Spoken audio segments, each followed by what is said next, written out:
একটি মৃত্যু কেবল একটি ফুল স্টপ নয়, একটি মৃত্যু হতে পারে নির্যাতন নিপীড়নের শুরু, হতে পারে সোচ্চার কণ্ঠস্বর। আমরা যখন জীবনে কোনো কিছু হারিয়ে ফেলি তখন সেই হারিয়ে যাওয়া জিনিসটা নিয়ে আমরা শোক পালন করি। হারিয়ে কেন গেল, কেন চলে গেল, কেন পারলাম না ধরে রাখতে। কোনো কিছু হারিয়ে ফেললে একদমই হতাশ হওয়া যাবে না, নতুন কোনো কিছুর জন্য অপেক্ষা করতে হবে। আমার মেয়েকে দিলে দিলে ক্ষয় করেছে আলবির মা আবার দিলে দিলে আমার মেয়েকে ক্ষয় করেছে।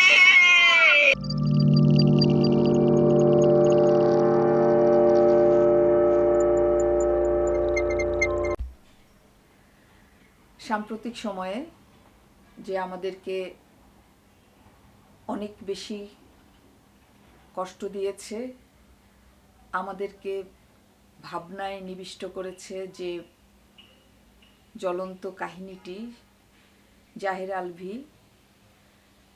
আর ইকরার যে সম্পর্কের জটিল পরিস্থিতিতে ইকরার আত্মহনন, সেটা আমাদেরকে নতুন করে ভাবতে শিখিয়েছে। যদিও এরকম কাহিনী হরহামেশাই ঘটছে আমাদের চোখের সামনে বা অন্তরালে, কিন্তু এই কাহিনীটি এজন্যই আলোচিত হয়েছে কারণ তারা, বিশেষত জাহের আলভি একজন দক্ষ অভিনেতা এবং তার স্ত্রী ইকরা, তিনিও একজন মেধাবী, জাহাঙ্গীরনগর বিশ্ববিদ্যালয় থেকে ডিগ্রিধারী এবং সমাজ সচেতন একজন আধুনিক নারী।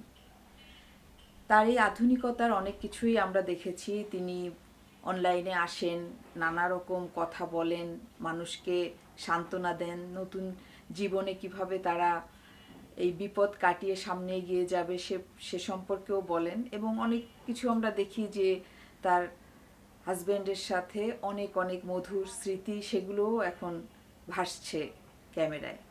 কি করতেছিলেন? সারাটা দিন আপনারা শুটিং এর ফাঁকে ফাঁকে ফ্রেশ হতে যাইতেন না, রুম লক করে? সব দোষ মানুষের, আর আপনি আর আপনার রক্ষিতা তিথি ফেরেশতা। কিন্তু সবচেয়ে কষ্টকর যে এই মেয়েটি, সে সব দিক দিয়েই যোগ্য, তারপর হারিয়ে গেল, নিজের সাথে নিজেকে আর বেঁধে রাখতে পারলেন না। এটা আসলে আমাদেরকে ভাবায় যে, আমার কাছে এটা মনে হয় যে তিনি এটা না করলে ভালো হতো তার জন্য, তার বিশেষত তার সন্তানের জন্য, এবং একটি দৃষ্টান্ত হয়ে বেঁচে থাকা তার প্রয়োজন ছিল। কারণ তিনি তো অনেক মানুষকে সান্ত্বনা দিয়ে, নানা রকম পথ বাতলে দিয়ে তাদেরকে বেঁচে থাকতে সাহায্য করতেন। তার বন্ধু বান্ধবীরা বলেছেন, এই যে বন্ধু চেনার উপায় কি জানেন? আপনার সাথে আপনার বন্ধুর যতই ঝামেলা হোক, দূরত্ব হোক, যা কিছু হয়ে যাক না কেন, সেটা শুধু আপনাদের দুজনের মধ্যে থাকবে। তার মৃত্যুর পরে দেখলাম যে অনেক অনেক কথা আসছে, এবং সবচেয়ে খারাপ লাগে যে তিনি একজন অভিনেতা, তিনি তার স্ত্রীকে ঠিকমতো মর্যাদা দিতে পারেননি। আউট অফ নো ওয়ার একটা সুন্দর জামা পরে বের হতে যাওয়ার আগে দিয়ে বলবি, এই আমাকে শেষ দেখে নে, আমি চলে গেলাম। আপনাদের এটা বিশ্বাস হয়? সো এটা তো তদন্ত হওয়া উচিত। তো আলভির মারবো কারা এটা বলবো না, তাহলে তো মানে দৃশ্যমান হয়েই মারতাম। তাইলে তুমি কিরকম সামনে দাঁড়ায় থাকবা? তার একটা সম্পর্ক হতে পারে, সেটা অস্বীকার করার কিছু নেই, সম্পর্ক হতে পারে, কিন্তু সেই সম্পর্কের জের ধরে এত বেশি হ্যামার করা, তার স্ত্রীকে স্ত্রীর সামনে দেখানোর মতো করে একটা শোডাউন করা, এবং সেটাই হচ্ছে তার অন্যায়, অনেক বড় অপরাধ, যে তিনি নিজে একটা গর্হিত অপরাধ করছেন। তার স্ত্রীকে মায়ের কিন্তু একটা মাটিতে পড়বো না। কে? তুমি আমাকে মারবা? স্ত্রী যদি অবাধ্য হয় তাহলে স্বামীর শাসন করতে হবে না? তো প্রেম মানুষের হতে পারে, কিন্তু সেই প্রেমের জের ধরে তার স্ত্রীকে আঘাত করা বা তাকে নানা রকম অশ্লীল কথা বলা, এবং শেষ পর্যন্ত তাকে বলা যে তুমি মরে যাও, বা তোমার উপর আমার কোনো আর ফিলিংস নাই, এই জিনিসগুলো, এই কথাগুলো যখন একজন মানুষ, একজন আহত মানুষ শোনেন, যে তার সবচেয়ে বড় অবলম্বন একজন নারী যখন মনে করে তার স্বামী, তখন সেই স্বামী তার উপর যখন এরকম খড়গ হস্ত ধারণ করে নিজেই অসুরের রূপে তাকে আঘাত করতে থাকেন, সেখানে তিনি আশ্রয় দেননি, বরং এই নারীকে নানাভাবে অপমান অপদস্থ এবং বেঁচে থাকার সামান্যতম আনন্দটুকু তিনি অবশিষ্ট রাখতে চাননি। যার কারণেই এখানেই আমার কথা যে একজন পুরুষ তিনি প্রেম করতে পারেন, তিনি একজন নারীকে ছেড়ে চলে যেতে পারেন, সেটা তার স্বাধীনতা বা পছন্দ যাই হোক সেটা হতে পারে, কিন্তু তিনি তো আঘাত করে তার বেঁচে থাকার শেষ ইচ্ছাটুকুকে মানে এমনভাবে নিষ্পেষিত করে দিতে পারেন না। যার কারণে এখানে আর তিথিকে বলবো যে তিনিও একজন সচেতন মানুষ, তিনি একজন অভিনেত্রী। বলা হয় যে শিল্পীরা অনেক বড় মাপের মানুষ, সেই বড় মাপের জায়গা থেকে তার কাছে আরও অনেক কিছু আশা করার ছিল। তিনি একটি পরিবারে অনাকাঙ্ক্ষিতভাবে যে কোনোভাবেই তিনি ঢুকে গেছেন, এবং আমি একটু আগে একটা ভিডিও দেখছিলাম তার আলভির মানে স্ত্রীর ইকরার এক বান্ধবী বলছে যে ইকরা তো তিথিকে মেনে নিয়েছিল, সে তাকে টেক্সট করেছিল, মেসেজ করেছিল যে তোমাকে আমি জানি তুমি আছো, তুমি বাইরে, আমি তোমাকে কোনো কিছু বলছি না, কিন্তু আমাদের হাজব্যান্ড ওয়াইফের মধ্যে যেটা হয় সেটা নিয়ে তুমি হস্তক্ষেপ করো না, অন্তত বাসার যে শান্তিটা বা বাসার যে ছন্দটা সেখানে যেন কোনো আঘাত করো না তুমি। গিয়ে মারিনি, আমি তাকে গিয়ে মারি নাই, এবং আমি তাকে তোমার জামাইকে ছাড়ো, তোমার জামাইকে আমি বিয়ে করবো, যেগুলো কথা মানুষ বলতেছে, বা তিথি প্রেগনেন্ট, তিথি আর আলী বিয়ে করছে, তো তো কোনোটাই সত্য না। বা আমি তো এই জিনিসটাই হচ্ছে বড় কথা যে এই ইকরা সে কিন্তু অনেক অনেক অনেক বেশি মনোবল নেওয়া একটা শিক্ষিত নারী, যার একটা সামাজিক সচ্ছলতা রয়েছে, তার ফ্যামিলি তেমন নিডি নয়, তো তার কিন্তু সে নিজেও শিক্ষিত, তিনি কিন্তু নিজেই জীবনযাপন করতে পারতেন। এবং বলা হয়ে থাকে যে এই আত্মহননের আগের দিনই সম্ভবত বা সেই রাতেই তার বান্ধবীকে ফোন করে বলেছিল যে তোমার বাসায় আমি একটু থাকতে চাই, ওখানে থেকে আমি একটা কাজ খুঁজে নেব। তো বললো যে তুমি এখানে থাকবে, যতদিন খুশি থাকবে, তার বান্ধবী তাকে বলেছিলেন। ফুলের মতন ভালোবাসতো আলবিকে, আলবির অবসেস ছিল।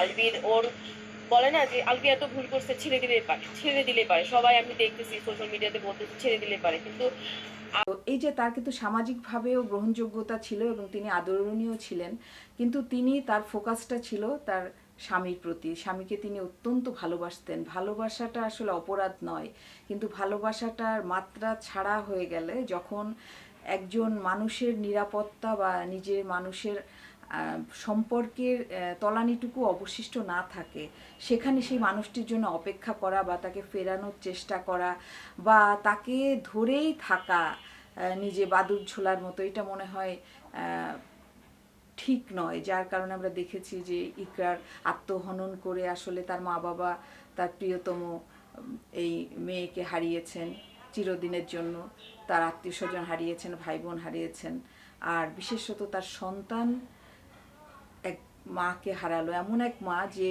সন্তানকে সবসময় আগলে রাখতেন। অনেক যত্নে বড় করেছি।